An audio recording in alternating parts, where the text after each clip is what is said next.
स्कंद पुराण कहती है, जिस व्यक्ति पर कर्जा बहुत ज्यादा मात्रा में हो जाता है और कर्जा चूकता नहीं है, आप बहुत प्रयास कर लिए, करोड़ों रुपए का कर्जा हो गया, यहां से लिया वहां दिया, वहां से उठाया वहां दिया, वहां से उठाया वहां दिया, तो निवेदन है कभी मौका लगे कर्जा मुक्ति के लिए सारे वृक्षों में अगर कोई श्रेष्ठ वृक्ष माना गया है तो वो बट का वृक्ष माना गया महाराज। इसलिए प्रशासनिक कार्य के लिए, मानसिक टेंशन में, परेशानियों में बटकेश्वर महादेव का स्मरण किया जाता है।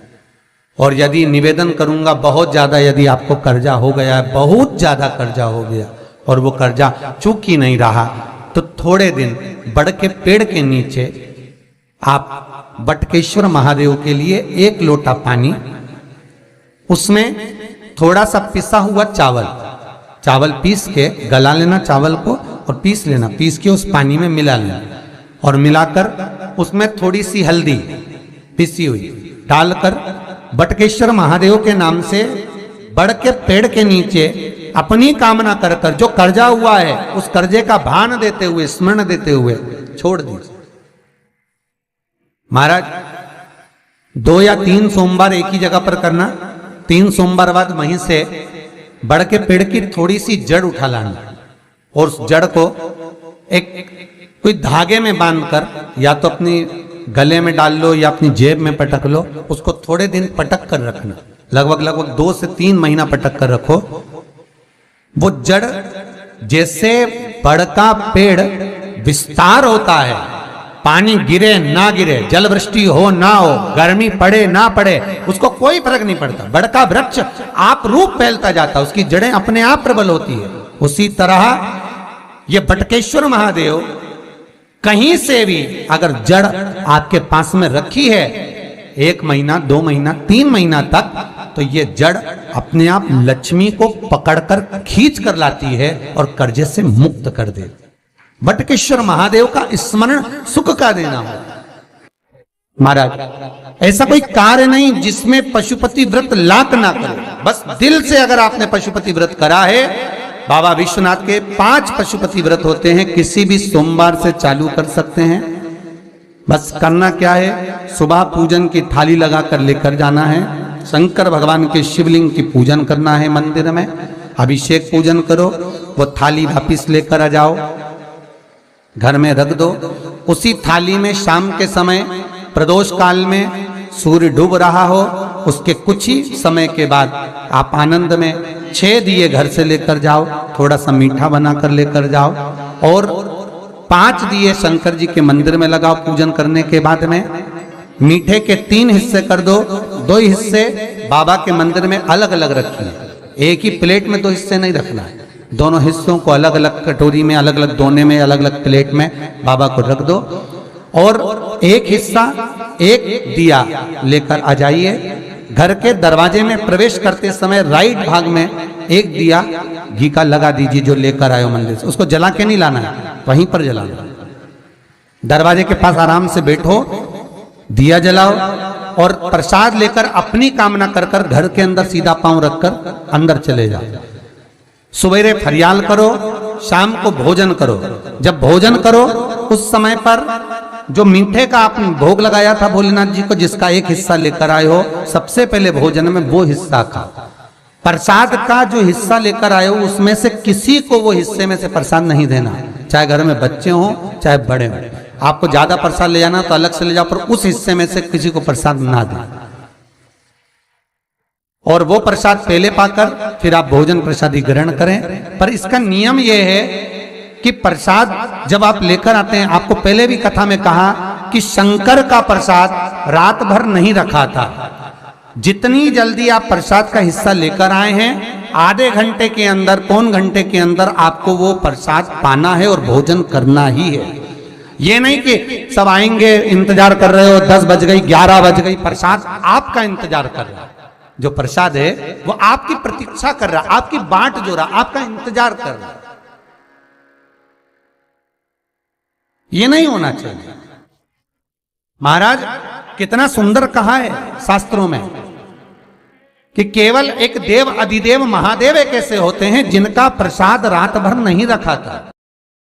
कहां से लिया है? प्रसाद लाकर ताजा रहता है जब तक आप पाते हैं, फिर वो फ्रिज में रख देते हैं। फ्रिज में रखा रखा किसी ने खाया नहीं खाया, जितने समय तक फ्रिज में प्रसाद रखा रहता है वो इंतजार करता है कि कोई मुझे प्रसाद भक्षण करे। प्रसाद का मतलब होता है प्रभु का साक्षात दर्शन।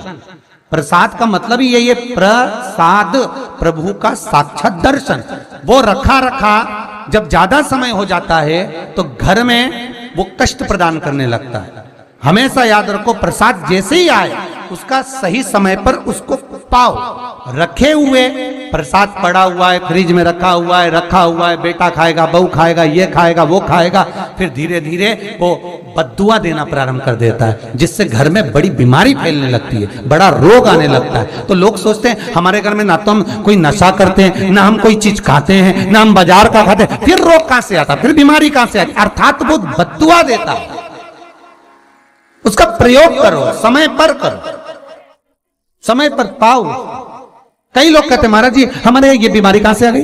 जरा पत्रिका में तो कोई बीमारी नहीं दिख रही। हमने तो सबसे पूछा ये बीमारी का योग ही नहीं है, फिर बीमारी कहां से आई? ना तो हम कोई व्यसन करते हैं, ना कोई मद्रापान करते हैं, ना कोई मांसाहार, फिर ये बीमारी कहां? उसका कारण है कि तुम उस प्रसाद का लाकर महीनों तक पड़ा हुआ है, इंतजार कर रहे हो, खाएंगे खाएंगे, आखिरी में फिर वो काम वाली को दे दिया। काम वाली इतनी चतुर आज के जमाने की, बासी माल खाएंगे, अटक दी। कौन का पड़ा? वो बद्दुआ।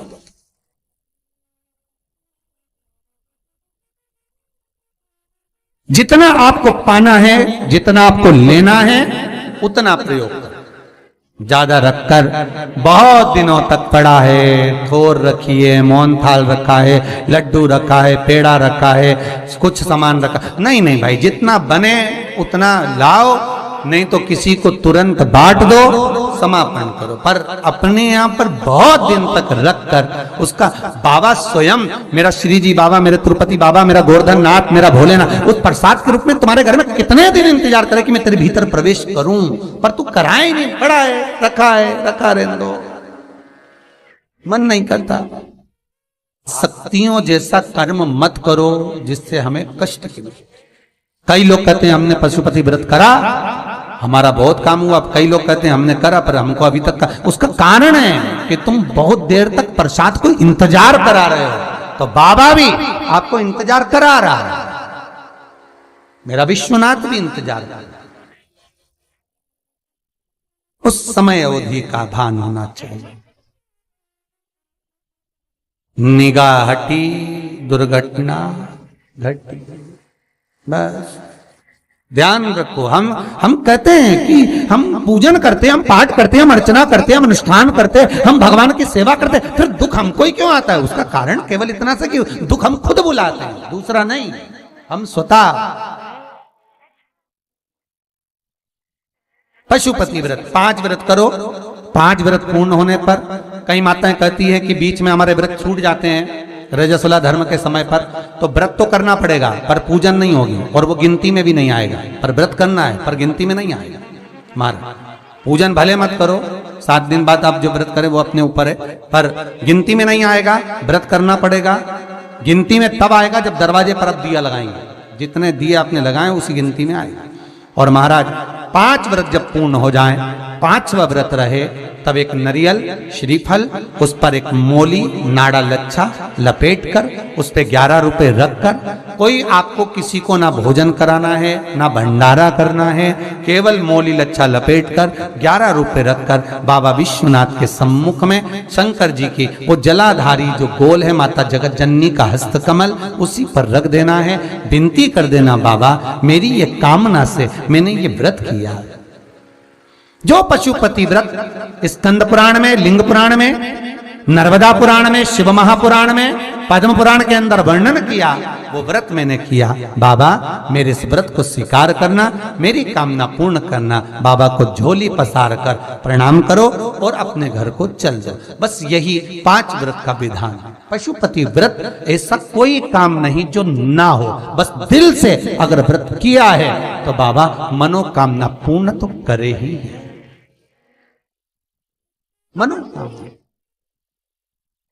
आप हमारे घर के चाहे घर की धर्म पत्नी हो, चाहे भांजे हो, कोई प्रॉब्लम होती है, हम उनसे कह देते पशुपति व्रत कर लो, हो जाए। बस पशुपति व्रत में आपका भाव शुद्ध होना चाहिए। निर्मल चित्त निर्मल मन सो मोहि पावा, मोहि छल छिद्र कपट ना भावा। निर्मलता के भाव में भगवान मिल सकता है।